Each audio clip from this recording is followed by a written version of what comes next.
Story Blonde, I guess the ethic is from me in terms of looking after each other, trying to have fun as much as we can, and enjoying it because life is just too short. I don't know any other way, and I can't imagine being any other way. So when you do hear the stories and the anecdotes and the press about things that happen elsewhere, you sort of, it's not, I don't think we're doing anything necessarily great or right. I just think others might not be getting it as right as we are. And I mean, I'm lucky that, Story Blonde is just me in terms of ownership. I don't have shareholders, I don't have any directors to answer to. One of the things I do pride ourselves on is finding different ways of doing things. Just because it's been done for like that for the last 20 years doesn't mean it has to continue like that. And that's everything from editorial to tech to post to whatever you might be doing. So I genuinely don't understand how things are going so wrong sometimes that you hear about because we've got a sign up in the office downstairs and it just says don't be a dick. So the idea of someone going, well, no, I don't want to, I don't want to drive that car. It's like, or not because they can't. It's I just don't want to, or that's someone else's job. It's like it's not. It's your job because I've asked you to do that, and that's part of the team. It's you don't have, TV should be everyone should muck in, right? Everyone should sort of be getting involved as much as they can, where they can, if they've got the capacity to do so. Those I think gone are the days where a director would go, well, that's what I do. I'm not even going to possibly sort of go outside my lane. I'm not going to help you do that because I'm the director. It's like I'm sure there are people like that out there. I just can't imagine meeting them because you'd smell them a mile off. I expect our exec producers to make the coffee, and I expect the runners to ask questions to the EPs. I would never tolerate, for instance, anyone going, well, I'm not doing that because it's like, sorry, because why? Oh, because I'm an SP or it's like, off you go. I can't even imagine working with someone that would say that. That's from the outset, I think hiring the right people who have got the right temperament, who've got the right attitude, who are just nice people. Absolutely encourages to tell me, having come up through the ranks, I didn't, I was blind to the fact that you'd think that management or people in the higher positions should know about things that are going on because it's literally under their noses. But I mean, I was lucky enough to be an exec producer at 26, which is insane. Obviously, it was Disney. They were absolutely clueless. And what I didn't know about a load of things that were going on because I wasn't told because everyone assumed that I knew. So I encourage all of the teams to tell me if there's an issue, no matter how big or small, and no matter how obvious it might seem to you, because that's your world, tell me about it because I either might have not picked up on it because I'm an idiot, or I just might not be aware of it because I'm sort of not in the room or on that shoot or in that edit. Tell me because it can be fixed. And I think people assume that management are all seeing and all doing, and actually often we're not. So speak up if you and it should be an environment where you can speak up, and that's the issue, right? There are too many environments where you don't feel you could say anything because you'll be shouted down. You don't feel you can say anything because you'll be fired. You don't feel you can say anything because you won't be hired again. In our company, I'd absolutely want to know that because I know it can be fixed because everything can be fixed. I think it's bullshit that this is the way that it has to work because it's TV and therefore suck it up. It isn't. It just isn't. I do not accept that we're in such a high pressure. We're not doctors. We're not trying to, we're not changing lungs. We work in television and working in scripted TV. Why is it stressful? Who's made it stressful? So I absolutely strive, no matter how big or small our productions are, to for it not to be a 15, 20 hour day, for it not to be horrible, even knowing going into it, it's going to be hot. It's like what it's going to be like going into it. Like change it. Some of these shows are on, season 17 and it's still the same. I can't if that can't be right. It doesn't, I'm sure it doesn't have to be that way. And that comes from the top. That comes from people like me.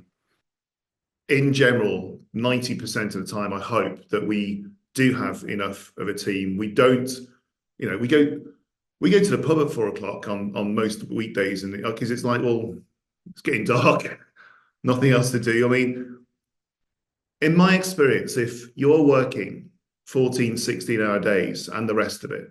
If the edit is overrunning, if there aren't enough people on the team, you're doing it wrong. Now, where the blame lies with that is unclear. It might be it's not budgeted correctly and too much is being trying to sort of made into profit. It could be that the budget itself was too small for the ambition, and that happens a lot. And we all want to be ambitious, and the channels then perhaps don't have the money that they promised they had, or it changes and they still want the ambition, but without the sort of price point. We've worked with lots of different budgets from as little as 30, 40,000 an hour upwards of that, but we still ensured that everyone is looked after, everyone isn't worked to death. There is a fun environment. It is sort of something you want to work on and enjoy working on. I'm not saying it happens all the time. So when I hear of product, I mean, listen, there are lots of productions that are super ambitious, and I take my hats off to anyone that does it. And you go, Christ, that first series must have been a challenge. But when you hear that that's still going on, perhaps in series 17, and it's still a beast, and it's people are still being worked really long hours, and there aren't enough people on the team, you do question, well, how does that continue? Why is that continuing on? And I can't answer that question because I've never done that at Strawberry. So I can't point the finger at any person or any bit of the business. But what is the point of this if you're not enjoying it? I understand the making money thing. Of course I do. I mean, I'm not stupid. It's not a charity. It's not a chore for me to be like that. It's not a chore to have to attempt to be a decent person. I don't always get it right. I'm sure I've made a huge amount of mistakes. And I'm sure there's other people who go, oh, I didn't like it when they've done that. But in the main, as I said, I'm pretty sure that most of the time we do it right because we're just nice people and look after people, and that really shouldn't be difficult to do. I don't understand why it is. I don't see any reason why others can't run companies and productions in the same way that we do, because I don't think there's much excuse for it. We're all under pressure. We all sort of know that the industry is on its arse at the moment. I've learned that if you look after people and make sure that they have everything they need, they don't rip the piss, and they don't get you don't get bills and going, sorry, you've spent what on what? How did that happen? It comes from the leaders, right? It should come from, and if the leaders are doing that, then your SPs and EPs doing it, your PDs doing it, and it goes all the way down. And I don't like saying down, but all the way across to runners and work experience and everyone that understand that this is a nice place to work. This is a good place to work, and people are respectful of each other. I wish there weren't so many stories still, but there are. I wish there weren't so many instances, but there are. But they can be stopped. It's really easy to do it. That person that you're going to hire that already has the reputation, they've got a great CV, really experienced, super experienced. Like, you've got to hire them, right? Because they're super experienced, but they're a prick. I tell you what, there's someone else that's also super experienced, maybe 5% less experienced, but they're not a prick. Don't hire the prick, and the pricks therefore won't get the jobs. And it's that simple, isn't it? Don't continue to breed them. What seems to have happened is although I think this has been the case for a very long time, is that you start to put up with more and more and more. And by the time you know it, by the time you've risen up through the ranks through, on setting and production, researcher and AP and then PD or whatever, you get to that stage going, you look around, you go, hold on, I don't enjoy this anymore. I genuinely don't know what else I would do if I wasn't doing this.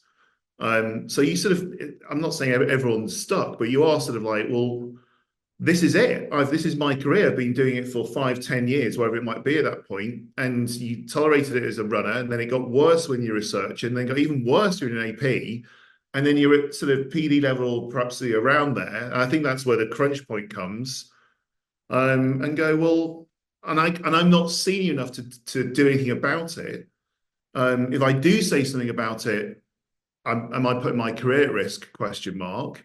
Or will my peers and people around me want to work with me again because I'm a moaner now, or you're the one that always sort of causes trouble? It's difficult. It still is white middle class, Londoners that get into the industry. But I don't think that's the industry's fault. You know, it's London, it's the capital city. That's where most of the companies are. It's where the media has been based, and most things that run the company are based. It's just a fact of life. I think there are strides being taken to make that a more even playing field geographically and regionally. Is it enough? Probably not. I'm really naive to the connections that continue to happen in TV. I always go, how do you know you went to Cambridge together? Did you? Fantastic. And it blows my mind how many people are, not even 6 degrees, like 2 degrees of separation because of their upbringing or because of family or because of their backgrounds. Like that's me a real blind side to me because that wasn't how I got into the media. I just wrote it wasn't even emails. It was faxes, everyone. Faxes after faxes and letters after letters, just trying to find someone that would employ some idiot scouser. Um, so yeah, I don't think that's changed a huge amount. But what has changed is an acknowledgement by the whole industry, broadcasters, commissioners, indies, everyone, that we're trying to do better in terms of being more representative of the UK, whether that be through disability, whether that through background, whether that through sort of ethnicity. Everyone's a lot more aware of that, and I think there's a lot more that's being done. Certainly in the last 30 years since I started in TV. Um, is it enough? No, but it'll never be enough, will it? It's a very hard thing to get right all of the time.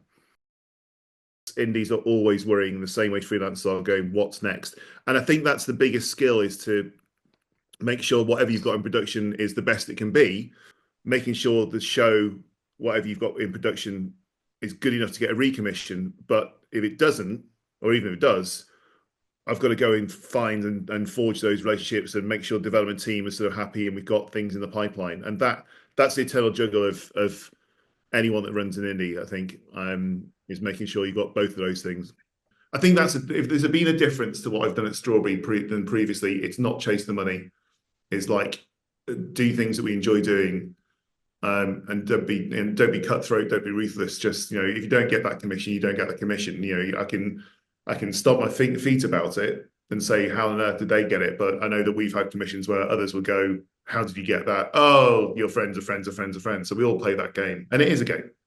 How much money have we got in the bank account, and how long does that sort of take to run out before we get another commission in? We're always looking at that. I think if you start trying to go after the money, I think that's a mistake because I don't think, first of all, I think it does your mental health no good at all to do that.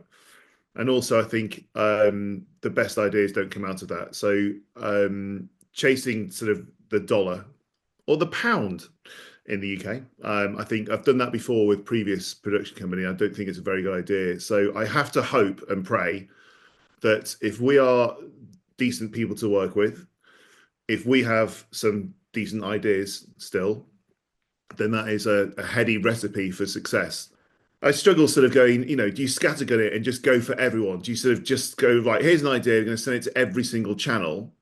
Because one of it might stick at what channel he didn't think that it would stick at. It's like, well, there's no harm in sending an email and going, hey, what about this idea?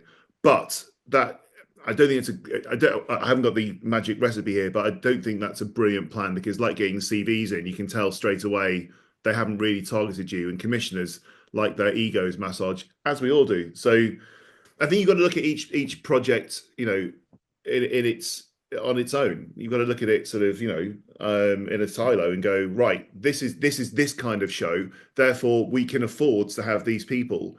The worst sort of aspect of that is when going into it that there aren't enough people on it as you start. That's the worst bit. And I think that's where production going to get it wrong, that they just go into it and go, well, we haven't got a production secretary on this, we haven't got a production coordinator or an AP, you'll have to do that. It's like, well, that's not very fair. Surely we should have at the start gone, we won't be able to afford that, therefore we won't be able to do that extra day of filming, or we won't be able to do that casting as much, or pre-production is going to be shorter. Like, go into it and be honest about it and go, we've only got this much money, therefore you can't crew up all those people that you wanted because this is the show it's going to be. And I think that's where we get unstuck, and that is about managing channels expectations and saying, you've given us X rather than what we thought was going to be X plus Y, therefore you can't have X plus Y, you can only have X, right? You understand that. You haven't given us the budget that we talked about originally, and that's fine. Listen, we're all in this together. Budgets are, always have always been tight and they continue to get squeezed.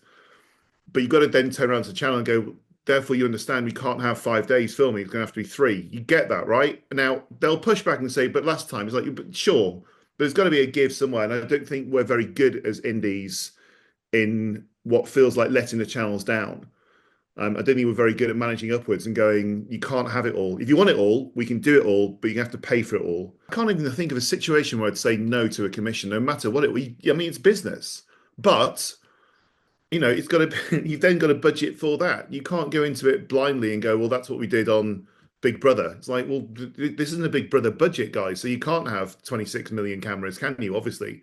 It's being honest with the teams and the channels and saying, this is the way we're going to have to do this. Are you okay with that? And you understand that the outcome will be this rather than perhaps the expectation. And yeah, I think that's just down to decent management, upwards and downwards.